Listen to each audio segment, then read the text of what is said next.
Okay, so you want to reduce the excess body fat on your body, and you want to do this to lower your overall body weight, and you also want to reveal the beautiful body that you have hidden underneath all of this excess body fat. Now, obviously, as we know, there's a number of ways in which we can do this, and to do this, we usually combine these methods together. So what are these methods? Well, of course, there's caloric restriction, because we are eating too many calories and therefore storing excess body fat all of the time because we're not able to use the amount of calories that we're consuming. That is one method. Then obviously we have the food control, so the foods that we're actually eating that are high in calorific value, we can stop eating those and replace those, therefore going back to the first method, which is actually lowering the calorific intake. Then we've got obviously sleep, rest, hormones, everything around wellness and well-being, which can create a much better environment for the internal organs to do their job, and therefore maybe not secrete so many negative hormones, and therefore give you the opportunity for your body to have a better metabolism and for you to make better decisions, and therefore go back to number one, which again is using more calories than you actually consume. And then finally we come to the most popular method, which is physical activity. Now, there's many kinds of physical activity, but the most prevalent kind, the most common kind, is obviously that cardiovascular physical activity. Now, although it's quite straightforward and self-explanatory, when we do cardiovascular exercise, we're using heart and lungs to generate energy in the body and use that energy for musculoskeletal movement. So as you can imagine, running is probably one of the most common exercises that we see. There's also obviously cycling, swimming, things like that, but running is the most common. And so what I want to talk to you about today is what you really need to understand about the cardiovascular exercise that you're doing, and why it may not be the right thing to reduce body fat, and how you can change it so that you are actually reducing body fat. Now, bear in mind that, like I said, we usually combine a lot of methods to make sure that we're getting the best body fat loss results. But if you're already doing other things and you're maybe going out for a run 3 or 4 times a week, or you're going into the gym and you're pounding the treadmill, then this information is going to be really valuable for you, because this is just going to change the way that you think about what it is you're actually achieving by taking part in the exercise that you're doing. So let's take a common scenario. Somebody wakes up in the morning, they go to the gym, they go on the treadmill, they set it to 10 miles an hour, and they're just running steady. Now, you might see this person in the gym and think, well, they look like they're slightly overweight, but they're obviously doing the right thing to lose the weight, so I'll do what they're doing. Which is common. I know that some of you might be watching this and thinking, what, I would never do that. But believe me, it's very common for people to just see what others are doing and just copy them, because that's like the logic. So you get on the treadmill and you start running. Now, when you start running, depending on your fitness level, you're going to very quickly become fatigued. And when you become fatigued, that is lactic acid filling up the muscles. You need to get rid of that lactic acid. You're struggling now to gain enough oxygen and deliver enough oxygen to the blood and deliver enough oxygen to the muscles. And so there's this whole cycle of events inside the body that is making you feel absolutely exhausted. And so you'll slow down, right? Now, in slowing down, do you think you would lose more excess body fat from the body or less? Well, let's look at that. Okay, so high intensity exercise requires the recruitment usually of a type 2 muscle fiber, or predominantly a type 2 muscle fiber, that actually is going to recruit glucose rather than excess body fat as fuel. So when we're exercising at high intensity and we're using all of this glucose, as you can imagine, that glucose is stored in the muscles, okay? That glucose doesn't obviously have the ample supply that body fat would give us, and therefore we we are going to get fatigued quite quickly. And then after the exercise, what do you think your body is going to want to replace? It's going to want to replace glucose. Now, have you used body fat as fuel during that exercise? Predominantly, no. In fact, sometimes not at all. It can actually be that you've worked out at such a high intensity that you haven't recruited body fat as fuel at all. And so you're just using your glucose, and therefore you're not gaining any kind of fat reduction from that exercise whatsoever. So if you think about it, if that's the high intensity exercise, what does low intensity exercise do? Well, low intensity exercise recruits much more, not entirely, but much more body fat as fuel.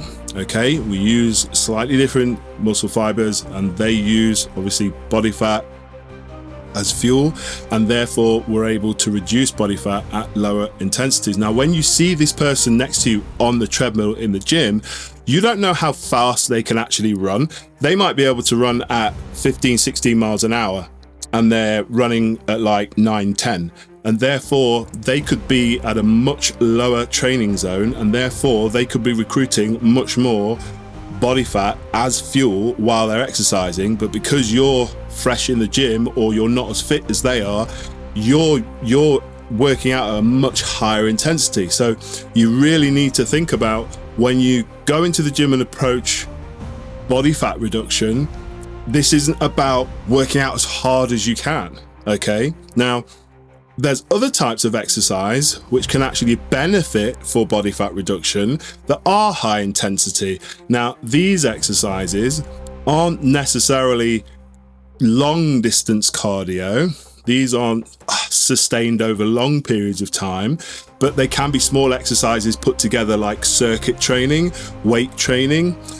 You can even do obviously high intensity cardiovascular training in small intervals, call that interval training, and that can benefit you, but that's after the fact. And what that usually means is that because we're doing such a high intensity exercise, the body is going to break down. So some of the muscle fibers are going to be damaged from the exercise, and to rebuild and to become stronger, it's going to require the recruitment of a lot more nutrients in the body. So you're going to need more proteins to put the body back together. Now, not only does that use calories to actually perform that action, but it actually recruits more calories when you eat protein. It takes calories to actually digest protein. So as long as you're not cramming protein in your mouth with a load of extra calories, so if you're putting a lot of carbohydrates in the body and you're spiking the insulin in your body so that you're storing more body fat, if you have a leaner meal after you've exercised, after you've done your high intensity workouts, your interval training, or your weight training, or your circuit training, then you're actually going to get a low calorific burn from that after the fact. Okay, when you see people who have like low body fat, usually they will have a good amount of lean tissue, and that lean tissue requires obviously calories to move around. You know, the skeletal muscles need calories to move around. Now, when we're moving around and we're in sort of homeostasis and we're just sort of standing around, we don't use much glucose as fuel. We don't need it, right? I'm sure you've seen people in different walks of life who eat very little and they have very low body fat, but they're still able to move around and do things. They're still quite active, although they have very little body fat in their body, and also they'll have less lean tissue, because obviously it takes a lot of calories to maintain that lean skeletal muscle.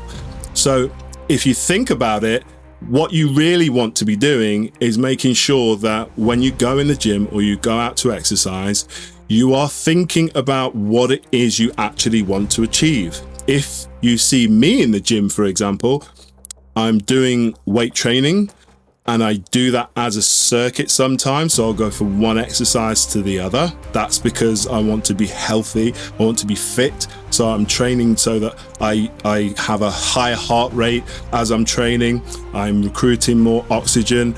I'm trying to get rid of that lactic acid, and I'm building that lactic acid threshold, and I'm doing more high repetition work. And then after I do that training, I go and I have a very brisk walk on the treadmill.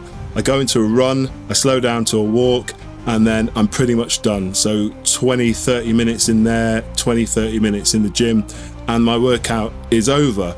Now when I get home, I'm doing something like this, and obviously I'm not moving around very much, so that high intensity work has given me the opportunity to break down lean tissue and rebuild it, eat lean protein, so that I can then obviously make sure that my body fat is under control, or at least I'm using calories to the point where I'm not going to overeat and put more calories in than I'm actually using, and therefore gain body fat.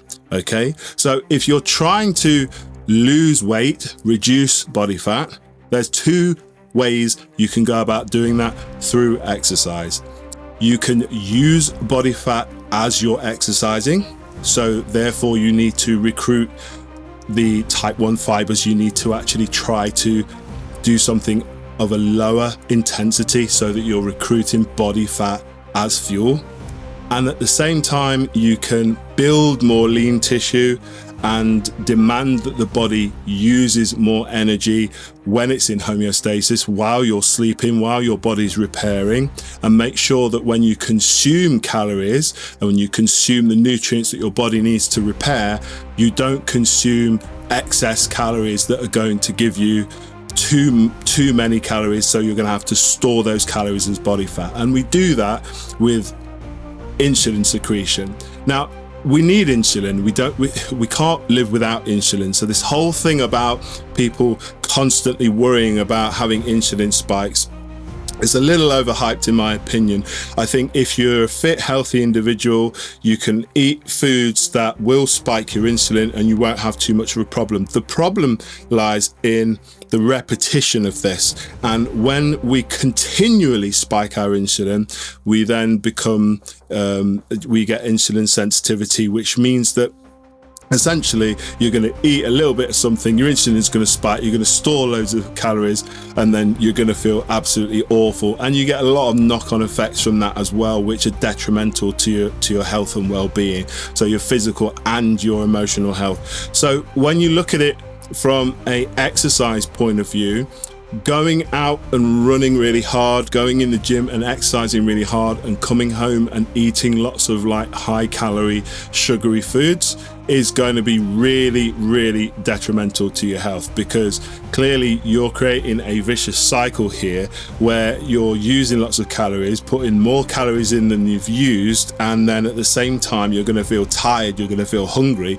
and the mental health benefits that you get from actually going to the gym and working out and doing all those positive things are then undone with the feelings of regret and self-loathing, or whatever it is you go through after you binge on a lot of foods that you probably shouldn't eat. So let's try to focus really hard on the simplicity of what we need to do when we reduce body fat. Okay, there's other things that we can discuss in another video to try and basically put in place a foundation of healthy and positive behaviors, so that you have a good foundation of nutrition, you have a good foundation of routine as well, so that your well-being is on the rise and your nutrition is stable and it sustains the activities that you want to go out and do, because that's the most important thing, isn't it? Really, it's living your life. You don't want to be in a situation where you've seen someone on Instagram who looks great, and you've seen their meal plan and you've seen their workout, and you just copy them, because number one, they are at a different point in their life than you. They have been training a long time to get in really peak condition, and if you're just starting out, jumping in at their point in their journey is going to be very, very difficult on you, and the chances of you sustaining that are quite low. And therefore, obviously, that means that we just have this horrible cycle of failure where we think we're doing something great and then we're so fatigued, we're so worn out that we're not able to continue. And it's not a very good place to be. I see people in the gym every day through the week. I see them Monday to Friday. Now, a lot of people would say, well, you shouldn't be going to the gym every day. You should have days off. These people are in a routine. They're not hurting themselves. They're not overtraining. They're doing just enough activity because their lifestyles don't demand lots of physical activity outside of the gym. So they're able to gain a really good sort of life balance by going to the gym, controlling what they do, going home and controlling what they eat, and then spending time with family and friends, going to work, you know, having time to themselves and relaxing and getting plenty of recuperation before they're back in the gym the next morning. So it's not about doing more. Let's just get that straight, okay? We don't want to be high intensity Monday to Friday because you're going to be in bits. But what you can do is you can go high intensity for 5 to 10 minutes. That work is done. Now we can go on the treadmill and we can maybe walk for 25, 30 minutes, and you've chipped away at a few of those calories that obviously you're going to put back when you go and you get your lean meals to replenish all of those fantastic protein nutrients that the muscles need to get strong and repair. Okay, so we'll talk about all of the other things in another video, but that's just basically my advice to you when it comes to exercise for reducing body fat. There's much more information on this, but we can go so deep into it, we can get bogged down in all of the details, and it's really just a simple science. Like, there's so much more that you can waffle on about, but there is so little we need to know to be able to reduce our body fat and put our body in a better position, put our health in a better position, and feel good about how we feel, how we look, and the things that we're doing with our lives. So let's just keep things simple and keep moving forward. Anyway, thanks very much. I've been your mind and body coach. I'll see you in the next video. Bye-bye.